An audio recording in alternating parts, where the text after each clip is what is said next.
Bonjour à tous et à toutes. Moi c'est Jean Chott, je suis le pasteur de l'Église Commun à la Maison. Heureux d'être là avec vous cet après-midi. Et puis heureux parce que aussi c'est le printemps. Je ne sais pas si ça vous ravit, mais ça fait plaisir. Alors il ne fait pas encore totalement beau, mais quand même il y a des petits signes de... Vous savez, le printemps c'est comme un peu la renaissance. La nature renaît. Et il y a sur notre balcon, il y a des petits oiseaux qui ont fait leur nid, et donc on a vu des petits oiseaux sortir du nid. C'est incroyable.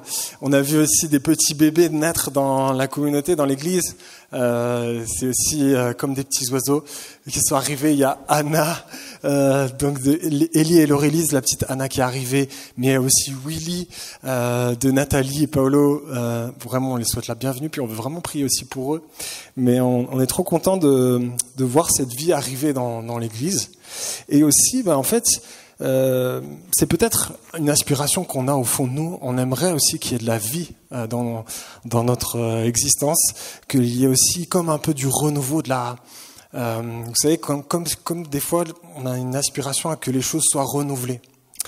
Je ne sais pas si vous avez déjà eu ce désir-là, qu'il y ait le printemps dans notre cœur, que ça se renouvelle. Peut-être qu'on a été un peu fatigué ces derniers temps et du coup on a vraiment ce désir que Dieu nous renouvelle dans nos forces. Peut-être aussi que on aimerait qu'il y ait des choses qui changent dans notre vie, dans nos familles, peut-être dans notre entourage. Peut-être qu'il y a des choses qui vous pèsent dans la France, dans le monde. Et c'est un peu le thème de cet après-midi. On va essayer de voir comment vivre un changement. Comment on peut vivre un changement. Et j'ai une image là juste d'un arbre près de chez moi. J'ai trouvé incroyable. Il s'agit d'un arbre de Judée. C'est ça, hein? Je demande au jardinier qui est là, enfin ex-jardinier. Merci. Et donc cet arbre, il est incroyable. Ça fait vraiment une tache de couleur.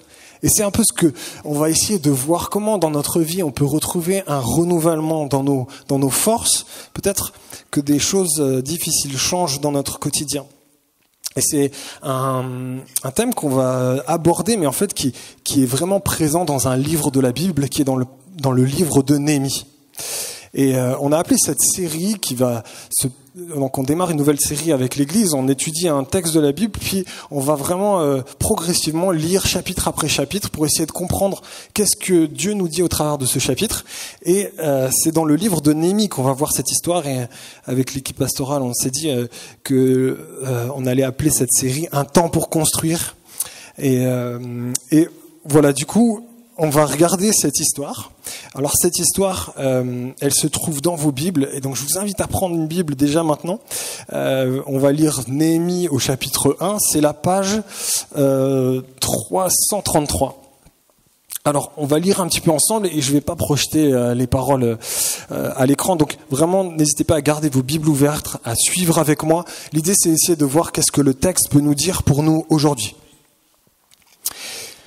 Alors, l'histoire de Néhémie, elle se déroule dans une période difficile. On est à peu près 400 ans avant Jésus-Christ, mais pour bien comprendre ce qui se passe, la Bible nous raconte l'histoire d'un grand sauvetage. L'être humain a voulu faire sa vie sans Dieu, et l'être humain s'est éloigné de Dieu. Mais Dieu a cherché à se rapprocher de l'être humain. Il s'est rapproché par des personnes particulièrement, mais aussi par Abraham. Et Abraham, c'est celui qui a finalement, dans sa descendance, a constitué un peuple qu'on appelle le peuple d'Israël. Et Dieu s'est rapproché particulièrement de ce peuple. Et ce peuple d'Israël, il a eu un âge d'or, à peu près moins 1000 avant Jésus-Christ, dans la période du roi David. Peut-être certains connaissent David et Goliath, c'est ce roi-là, et le roi Salomon. C'était vraiment la période où vraiment le peuple d'Israël était à son apogée. Elle avait un confort de vie incroyable, et il y a eu cet âge d'or à peu près dans cette période moins 1000 avant Jésus-Christ. Mais après ça, en fait, le peuple de Dieu a un petit peu de nouveau abandonné Dieu. Et du coup, il y a vraiment une décadence. Le peuple a été attaqué par plein d'ennemis et il a été déporté. Et donc, dans notre passage, on a ce qui précède, c'est que le peuple d'Israël a été attaqué par les Babyloniens, l'Empire perse, et ils ont été déportés, carrément les villes brûlées, et ils ont été déportés à Babylone. Le temps a passé, plusieurs générations ont passé, et là notre texte se trouve à ce moment-là où quelques-uns du peuple d'Israël finalement ont eu l'autorisation de rentrer, mais Néhémie, notre personnage principal de notre histoire, il est encore resté à Babylone. Et donc on va lire ce texte à cet endroit-là où Néhémie, c'est un homme qui est intéressant parce que c'est pas un pasteur, c'est pas un prêtre, c'est pas un érudit de la théologie, c'est une personne normale, une personne qui a un travail séculier, qui travaille bien et qui va être un peu un exemple dans ce passage qui va vraiment avoir un témoignage inspirant pour nous. Alors, je vous propose de lire, on va lire progressivement, je vous propose de lire chapitre 1 ou verset 1. Parole de Néhémie, fils de Hakalia, durant le mois de Kisle, la 20e année du règne d'Artaxerxès, alors que je me trouvais à Suse, la capitale. Hanani, l'un de mes frères, est arrivé avec quelques hommes de Juda et les a interrogés au sujet des Juifs rescapés de la déportation et au sujet de Jérusalem. On va s'arrêter juste là. Ça va, vous me suivez ? Ouais. Déjà, la première chose qu'on voit ici, vous avez vu, il y a Néhémie, donc qui a vraiment une place privilégiée dans la capitale de Perse. Et en fait, il est dans la garde rapprochée. On le voit un petit peu plus tard, mais il est bien dans son poste, mais il n'oublie pas d'où il vient. Et c'est intéressant, Néhémie, il est du peuple d'Israël, et en fait, il se soucie de ce qui se passe à Jérusalem. Il sait qu'il y a eu des Juifs qui sont rentrés à Jérusalem, et puis il prend des nouvelles. Et en fait, donc, Hanani, un de ses frères, c'est sans doute un frère juif, quelqu'un de juif, lui donne des nouvelles. Et regardez ce qui se passe. Au verset 3, ils m'ont répondu. Les rescapés de la déportation se trouvaient là, dans la province, au comble du malheur et du déshonneur. La muraille de Jérusalem est pleine de brèches et ses portes ont été réduites en cendres. À cette nouvelle, je me suis assis, j'ai pleuré et j'ai porté le deuil durant des jours, jeûnant et priant devant le Dieu du ciel. Alors on va s'arrêter là, mais déjà ici, on voit que Néhémie, il est touché par l'annonce de son frère. Jérusalem est pleine de brèches. En fait, ça veut dire aussi Jérusalem, la ville, est à la merci encore de ses ennemis. La muraille, c'était quelque chose qui permettait à la ville d'être protégée. Et donc, la ville est en danger. Et puis, il voit aussi que derrière tout ça, le peuple est désespéré. Son peuple est désespéré. Et cette nouvelle, Néhémie, il est choqué. Il a besoin de s'asseoir. Le texte nous dit, je m'assis. Et il se dit, mais c'est pas possible. C'est pas possible. Qu'est-ce qui se passe? Qu'est-ce que Dieu fait? Il y a tellement de malheur. Et Néhémie, il aurait pu se dire, bon, tant pis, mon peuple, c'est l'histoire ancienne. Les croyances, croire que Dieu existe, c'est de l'histoire ancienne. Moi, j'ai un bon poste. Je suis bien là où je suis. Je fais ma life et maintenant, je continue à faire ma vie. Peut-être que toutes les histoires de Dieu, ça n'a pas vraiment de sens. Il aurait pu dire ça. Mais en fait, non. Il est touché et il pleure. Il pleure parce que quelque part, il est attaché à son peuple, mais il est aussi attaché à Dieu. Et il sent que quelque part, Dieu, il est comme déshonoré, comme s'il y avait quelque chose qui était pas normal. Quelle place on donne à Dieu? Et là, il est vraiment triste de ça, en fait. Et on voit qu'il se met à prier et jeûner. En fait, voilà, c'est un réflexe que Néhémie a. Plutôt que se mettre en colère, il se met à prier et jeûner. Et le texte nous dit qu'il le fait pendant plusieurs jours. Durant des jours, il va jeûner et prier. Jeûner, ça veut dire ne pas manger. Et à la place de manger, prier. C'est dur de faire, hein. Je ne sais pas si vous avez déjà fait, mais c'est vraiment dur. Un repas, ça va. Un goûter, ça va. Mais il le fait pendant plusieurs jours. Et ça montre quelque part vraiment il est vraiment touché. Et puis c'est une manière pour lui de montrer à Dieu que vraiment c'est quelque chose qui l'attriste. En fait, on voit dans ce premier passage que Néhémie, il a un cœur rempli de compassion et le regard vers Dieu. Pour nous qui sommes chrétiens, si vous êtes chrétiens aujourd'hui, est-ce que vous avez aussi ce regard-là ? Est-ce que aussi vous êtes des personnes qui, quand vous voyez un malheur dans ce monde, vous vous mettez à prier et à jeûner ? Moi, ça me reprend ce texte. Il me dit, mais ouais, est-ce que est-ce que je me laisse toucher ? Parfois, on est un peu anesthésié par les malheurs dans le monde. Hein. Je ne sais pas si ça vous est déjà arrivé, mais à force de voir plein de choses, finalement, on crée un peu comme une carapace autour de notre cœur. On essaye de se dire, c'est loin. Mais je crois qu'il y a une sagesse et vraiment quelque chose d'intéressant ici pour que nous puissions voir le changement. Il faut déjà que notre cœur redevienne mou et solide. Peut-être qu'on a parfois des fois un cœur qui s'est durci et qui est devenu comme un cœur de pierre. Néhémie s'est laissé toucher par ça. Et puis il s'est mis à jeûner. Je ne sais pas si vous jeûnez très souvent, moi ça m'a aussi interpellé. Est-ce que notre cœur est touché par les injustices de ce monde ? Est-ce que notre cœur est aussi touché par les églises qui sont parfois en pas très bonne santé, si vous êtes chrétien ? Et comment est ma réaction par rapport à ça ? Vous allez voir que la réaction de Néhémie est vraiment intéressante. Et en fait, la réaction de Néhémie quand il va entendre ça, c'est le début d'un réveil. C'est le début de quelque chose qui va vraiment être plein de vie, comme une renaissance. Et je crois vraiment que c'est inspirant de voir comment Néhémie a rebondi par rapport à ça. Parce que c'est vrai que quand on voit de l'injustice, il y a peut-être des fois un réflexe qu'on a, c'est de la colère. Et on commence peut-être à râler sur les autres. En disant ben voilà, moi j'aurais fait mieux, ou vraiment c'est vraiment injuste ce qui se passe, et on maudit le ciel, on maudit Dieu. Et là Néhémie, regardez ce qu'il va dire au verset 5. Néhémie va dire, j'ai dit Éternel, Dieu du ciel, Dieu grand et redoutable, toi qui conserves ton alliance et ta bonté à ceux qui t'aiment et qui respectent tes commandements. Vous avez vu ce début de prière, il est fou. Moi, je trouve vraiment impressionnant ce début de prière.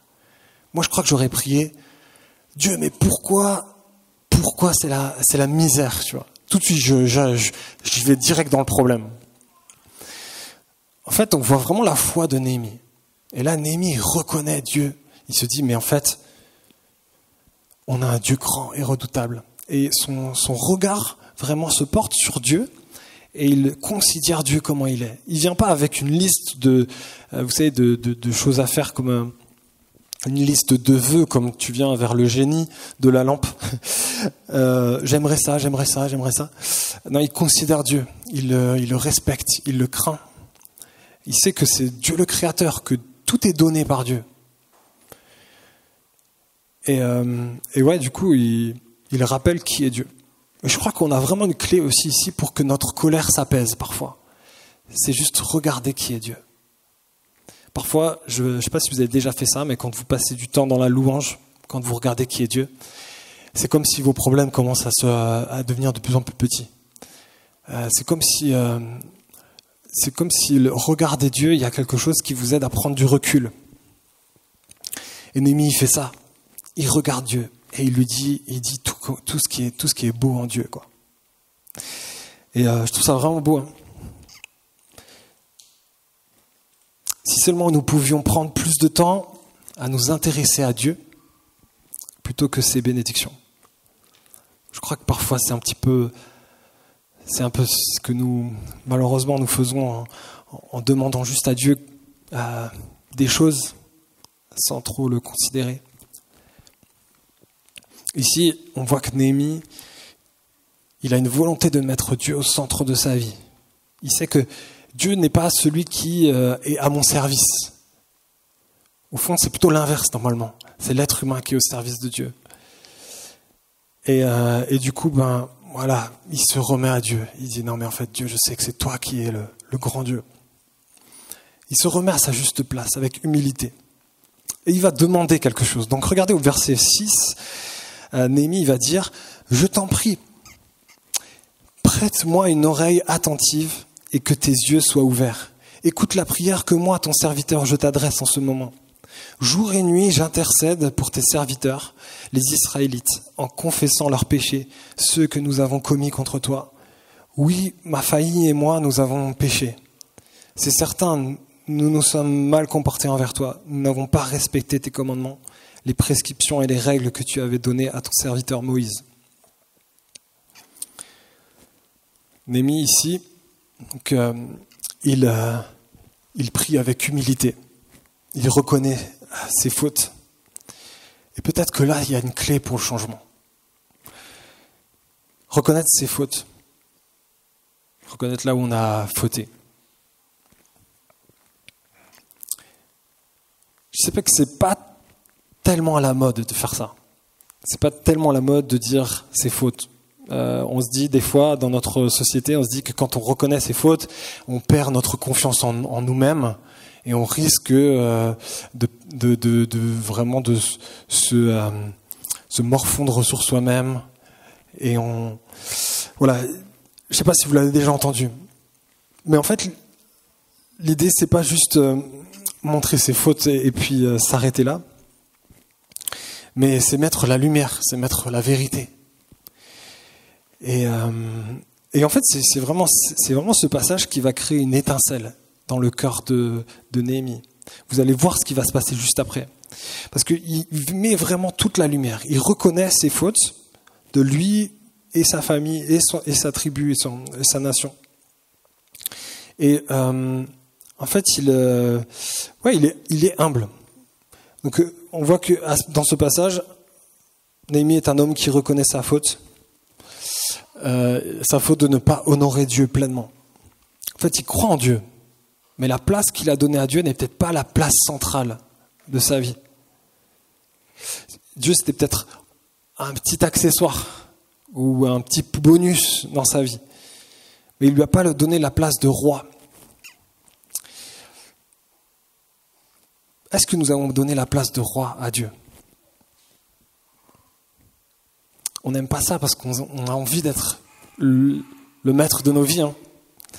Et quelque part, aujourd'hui, on parle toujours de liberté. Et du coup, si on se dit, mais si je suis, si j'ai un maître, si j'ai un roi, c'est-à-dire que je suis plus très libre.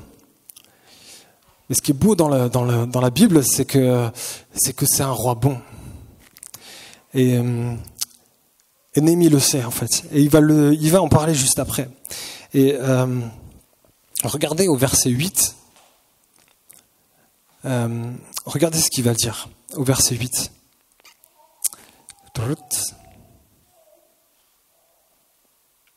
On va le voir un petit peu plus tard. Mais bon, continuons au verset 8. Pardon.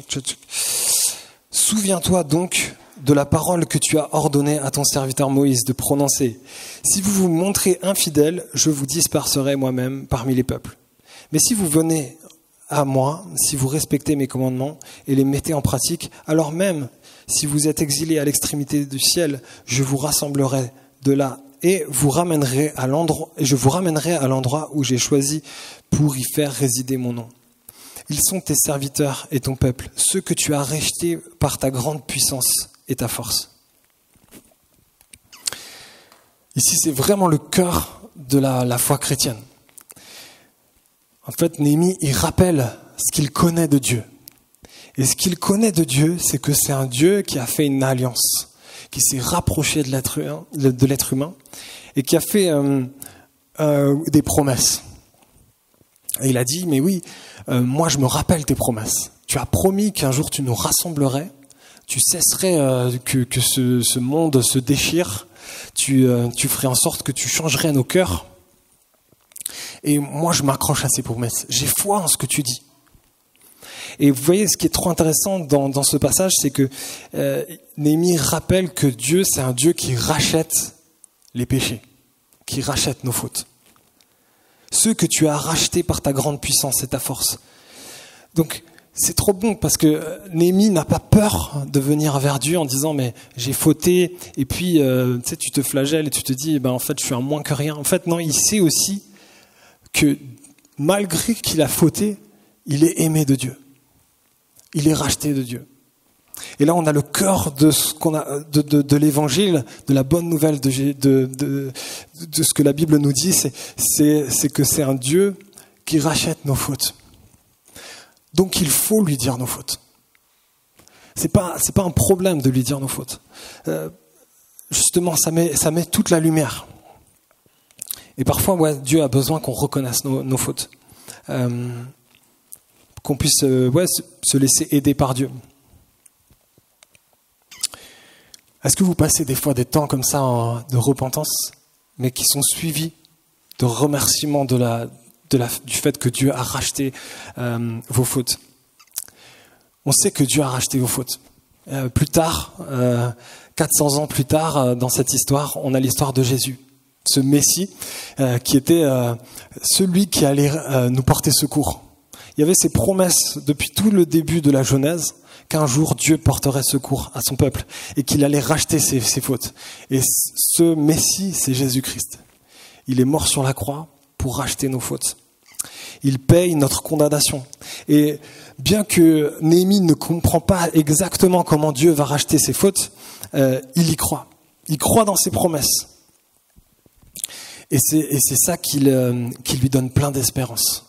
Il s'attache aux promesses de Dieu, que Dieu a décidé d'être le Dieu qui vient porter secours. Et c'est intéressant, le passage dit, il parle d'alliance. Tes serviteurs, ton peuple que tu as racheté. Vous savez, du coup, Dieu propose un rachat, mais est-ce que vous l'avez accepté, ce rachat? Pour Néhémie, il avait fait alliance avec Dieu. Et aujourd'hui, on a un baptême. C'est une manière aussi de dire à Dieu, j'accepte ton alliance. Et on se réjouit qu'Élia a fait cette décision.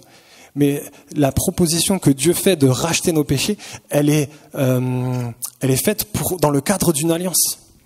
Dieu veut nous racheter nos péchés, mais est-ce que nous, on désire le suivre? Est-ce qu'on désire prendre au mot en disant « Ok Jésus, tu payes pour mes péchés, maintenant je veux te suivre et je crois que tu rachètes mes péchés. Et je te fais confiance. Je te prends comme Seigneur, Seigneur et Sauveur. » Et donc, on peut se poser cette question-là. Est-ce que tu as fait une alliance avec Dieu? Ici, Néhémie met sa foi dans les promesses de Dieu et il agit. Regardez, c'est trop intéressant. On finit juste avec ça. Mais au verset 11, Néhémie dit « Seigneur, prête donc une oreille attentive à la prière de ton serviteur, à celle de tes serviteurs, qui prennent plaisir à craindre ton nom. » Regardez comme c'est trop beau ce passage. Néhémie prend plaisir à craindre Dieu. Vous voyez, il a du plaisir à reconnaître Dieu comme son roi. Mais regardez ce qu'il dit juste après. « Donne du succès à la démarche de ton serviteur. Permets-lui de gagner la compassion de cet homme. J'étais le responsable des boissons du roi. » Trop marrant cette petite phrase, rien à voir à la fin, mais vous allez voir, c'est quand même un petit rapport. Néhémie dit, Seigneur, aide-moi maintenant à que je puisse faire quelque chose. Vous voyez, c'est pas une prière juste je prie Dieu et j'ai les bras croisés. Il y a quelque chose d'assez fort dans ce passage où on voit que ce que Dieu veut faire, c'est qu'on puisse nous compter sur lui, mais en même temps agir. Si tu es croyant et que tu pries toujours que Dieu change ta vie, mais que tu fais rien pour changer, c'est peut-être pas le bon chemin. La Bible, elle nous dit que Dieu veut nous rendre responsables. Et c'est trop beau parce que ici, on voit dans la prière de Néhémie qu'il a une stratégie. Il a vraiment une stratégie pour aider son peuple à reconstruire la muraille. En fait, il a confiance dans les promesses de Dieu et il avance par la foi. Il prend des risques. Et il va prendre un gros risque. Parce qu'en demandant au roi s'il peut retourner au pays, au bled, le fait qu'il demande ça, c'est risqué en fait. Parce le roi pourrait très bien dire tu me trahis en fait. D'ailleurs, dans des précédents passages avec d'autres rois, certains ont refusé. Des rois ont refusé. Et c'était assez des temps assez sévères. Mais là, du coup, il prend le risque de demander au roi de quitter son job et de retourner à Jérusalem pour aider.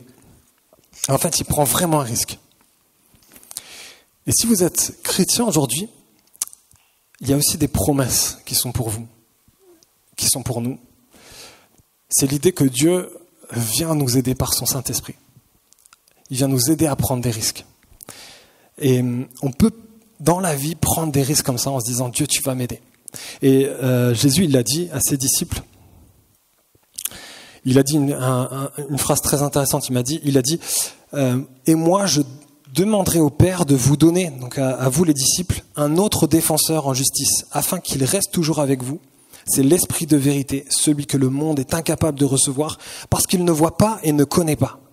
Quant à vous, vous le connaissez, car il demeure auprès de vous et il sera en vous. » Ce que Jésus promet à ses disciples, c'est qu'un jour, quand Jésus va partir, donc à l'époque de Jésus, il y aura le Saint-Esprit, l'aide, la présence de Dieu qui va équiper les croyants. Et moi, j'ai expérimenté ça. J'ai pas toujours été croyant, mais je me souviens quand je me suis converti, quand j'avais 18 ans, j'ai vraiment demandé l'aide de Dieu pour ma timidité. Et je crois vraiment que l'Esprit de Dieu m'a vraiment aidé, m'a fortifié, m'a donné vraiment plein de courage. Et je me souviens d'une scène un peu folle quand j'avais 20 ans. Un ami me dit « Viens, tu peux venir faire du graffiti ». Donc je faisais de la peinture. Il m'a dit « Tu peux faire du graffiti dans la rue, on a un spectacle ». Et donc je dis « Ok ». Je fais du graffiti, puis au moment du spectacle, il me dit « Est-ce que tu peux partager ta foi au micro devant tout le monde dans la rue ?» C'était juste horrible. Mais j'ai senti vraiment comme si l'Esprit m'aidait en fait. Et peut-être que vous avez déjà vécu ça aussi, en tant que chrétien, où vous sentez que Dieu vous pousse à prendre des risques. Et vous avez vu, c'est ouf. On a un grand Dieu qui nous équipe, qui nous donne du courage. Mais vous savez, j'ai déjà vu aussi dans ma vie, parce que maintenant ça fait plus de 10 ans que je suis chrétien, des moments où j'écoute plus trop la petite voix du Saint-Esprit, qui m'avait dit, va faire ça, va discuter avec cette personne. Et puis, à force de plus l'écouter, c'est comme si je l'ai étouffé. C'est comme si j'ai de moins en moins eu l'habitude de ce Saint-Esprit. Je ne sais pas si ça vous parle, pour ceux qui sont croyants. Mais en tout cas, on a une promesse dans la Bible qui nous équipe, qui nous donne plein de courage. Le fait que Dieu vient habiter nos vies et nous donne du courage. Mais la question, c'est est-ce que nous prenons encore ces risques ? Est-ce que nous avançons ? Néhémie, là, il fait un acte très courageux et puis il va avoir la faveur du roi pour aller à Jérusalem. Et il va être vraiment très courageux. On va étudier les prochains mois vraiment le courage de Néhémie, comment il a exercé un leadership très, très inspirant, comment il a rassemblé aussi d'autres personnes découragées. Vous allez voir, ça va être passionnant. Mais pour terminer juste ce passage, on peut juste faire lire cette phrase de conclusion. Pour construire nos vies, Dieu nous appelle à reconnaître notre péché, se rappeler de la grâce de Dieu et de son secours, et d'agir courageusement pour son royaume. Dieu, il a promis de ne pas nous lâcher. Est-ce qu'on lui fait confiance ? Est-ce que nous sommes prêts à prendre des risques dans nos vies, dans notre quotidien, pour témoigner du royaume de Dieu, témoigner de qui est Dieu ? Peut-être vous avez aussi un travail séculier comme Néhémie. Est-ce que votre désir, c'est de refléter l'amour de Dieu dans votre travail, refléter les valeurs de Dieu, sa justice, sa vérité, son amour inconditionnel ? Peut-être Dieu vous appelle à investir votre travail pour aider l'Église, peut-être la soutenir, financièrement, peut-être créer des liens entre votre travail et l'Église. Ne sous-estimez pas ce que Dieu a placé en vous. Je crois vraiment que des fois, on n'a pas idée, mais ce que Dieu veut faire dans le travail, c'est des trucs fous. Dieu veut vraiment nous aider pour changer notre environnement. Est-ce que vous y croyez ? J'aimerais vraiment juste prier que Dieu nous aide à voir notre vie au travers de son regard, qu'il puisse nous équiper. Et je vous invite à la prière.